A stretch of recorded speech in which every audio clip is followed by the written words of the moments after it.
What's up, guys? Knicks Daily here. I've been waiting for the Donovan Mitchell news. I've been waiting for a trade. You have something coming out now that the Knicks don't want to trade Derrick Rose, even though his contract could be crucial in getting Mitchell.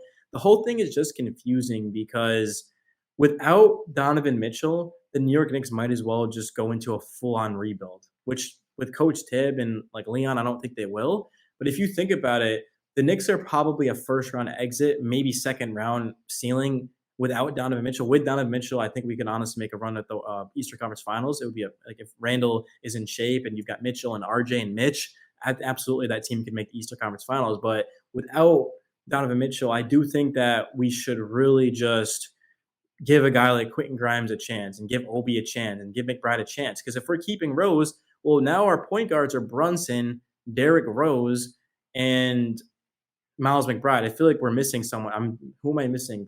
Brunson, Rose, and I don't think McBride's our third option. Nick's depth chart. There's someone I'm missing 100%. I can't even think of it at the top of my head. Okay, Amano quickly. How do I miss Amano quickly? That's what happens when you go 5 days without making a Knicks video, dude. But yeah, like that's the thing. Because I know a lot of people are like, well, Amano quickly is a shooting guard. You're right, he is, but ask Amano quickly what position he plays. He'll tell you point guard. It's in his Instagram. Go look at Amano quickly's Instagram bio. New York Knicks point guard.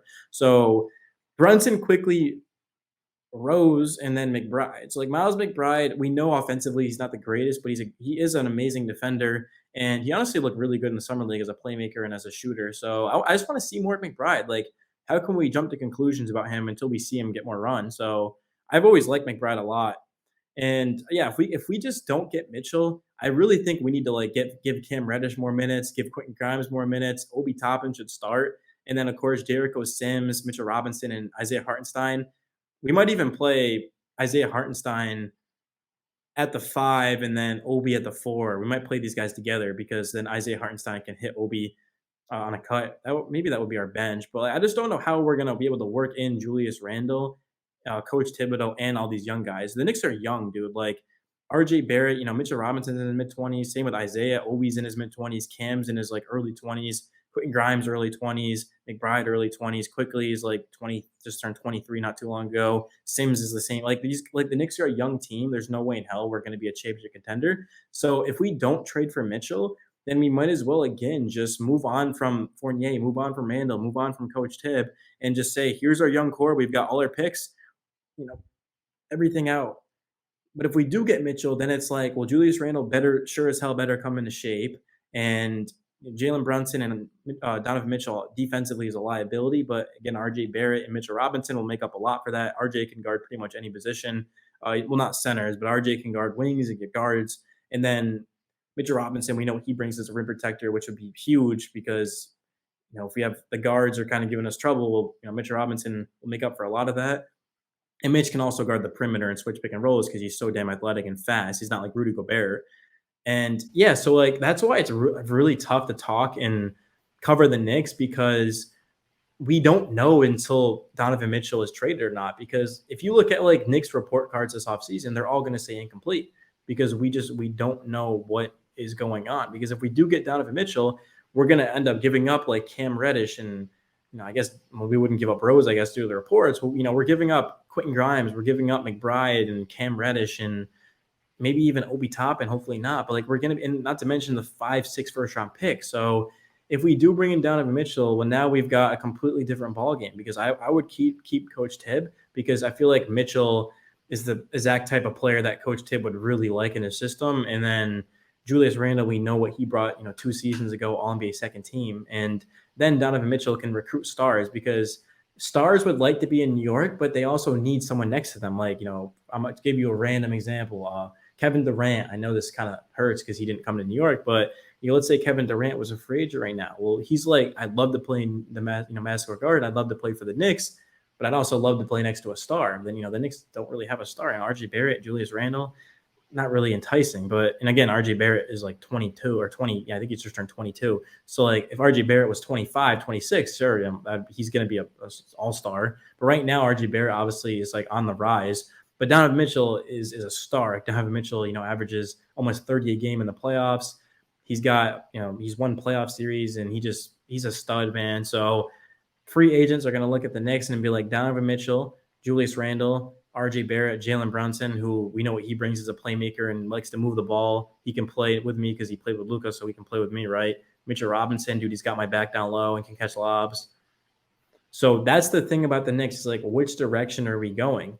Let me know down below your thoughts on that. Because if we do get Donovan Mitchell, like we're obviously not going to win the championship, but the bigger picture is that Donovan Mitchell will recruit another star or two to New York, and then the guys will develop. So, and even next season, the Knicks could legit make the Eastern Conference Finals because, like, who can you tell me right now that would like definitively beat us with Donovan Mitchell? The Heat, the Bucks, and the Celtics, I feel like we can give them a run. I'm not saying we beat them, but we can absolutely give them a run. The Sixers, the same thing. The Raptors, Bulls, Nets. Like, there's not like again, I wouldn't favor some of those teams. Like, I'd favor the Heat, I'd favor the Celtics, I'd favor the Bucks with Middleton healthy. Like Sixers, like Maxey, Harden, and Embiid, and PJ Tucker to give them toughness. Like these teams would probably all beat us, but like the Raptors, Bulls, you know, the Nets have Kyrie and Durant, but and Ben Simmons, but like who the hell knows? And not to mention the Knicks, like honestly own the Nets and run New York. The Knicks run New York, no question. And then like Hawks and Cavs are studs, but like Donovan Mitchell, Randall, RJ, Mitchell Robinson, like we lose Quentin Grimes, which I hate to say, but that team right there is just so good and gonna be so tough to beat. Jalen Brunson, you can't just leave him out. A guy that's giving you 20 and 7 a game on good splits. I mean, the Knicks are going to be very tough to beat, and the fact that they could add another star in, they'd have to move Randall because like RJ is going to get paid. Like you can't have Randall, RJ, Mitchell, and a star. Like we'd have to move Randall, but still, you know, RJ Barrett, Brunson, Mitchell, and another star in New York would be absolutely, as Future says, sensational. So yeah, man, I appreciate you guys. Knicks Daily about to sign out here. Let me know your thoughts on the video. Let me know your thoughts on the Knicks, and more specifically, let me know your thoughts on Donovan Mitchell. Do you want him in New York? And again, we all would, or most of us would want Donovan Mitchell, but are you willing to meet the price of 5 or 6 first-round picks? You know, young players, and that's basically it. You know, Quentin Grimes, dude, Miles McBride, Cam Reddish, maybe even Obi Toppin, and then like 4 or 5, 6 first-round picks. It's a lot for Donovan Mitchell, and honestly, I really don't think he's worth it. But again, the bigger picture is that one, the Knicks will win a lot more games than they did this season. I think they will regardless, but they'll probably win 50 games with Mitchell. And then the thought of him bringing another star, like having RJ as the third option, Mitchell as the second, and then having someone as the first, sounds really awesome to me. And we'd still keep Brunson and Mitchell Robinson, so like we wouldn't have to give up. I mean, Quentin Grimes is technically a starter over Fournier right now, so we're giving up a starter, but it's really not that bad because even if the Knicks do keep those picks, like, do you really think those players will be worth Donovan Mitchell? Probably not. So, I mean, time will tell, but probably not. So, I mean, essentially the Knicks would be trading like role players and picks for Donovan Mitchell. So I really think they should pull the trigger on this. It could backfire like it did with Melo, but I mean, Melo didn't have anyone around him. I mean, I know the Knicks went out and made some good moves like J.R. Smith, and I guess they already had Amari. Like they had good players. Amari couldn't stay healthy though. But like, I mean, honestly, the 2013, like 2012, 2013 Knicks, when they won, what was it, 53 games? I can't even remember how many games you won. I don't think I think it was 53. Melo was second in MVP voting. 1 vote. Yeah, you guys remember, you remember. But like, again, right now, I just feel like the Knicks, like, and the Knicks couldn't bring in any free agents is another thing too. And the Knicks management was so bad back then, bro. I think now it's a lot better. But I'm signing out before I ramble for too long. But yeah, man, Knicks Daily, guys. I appreciate you. Later.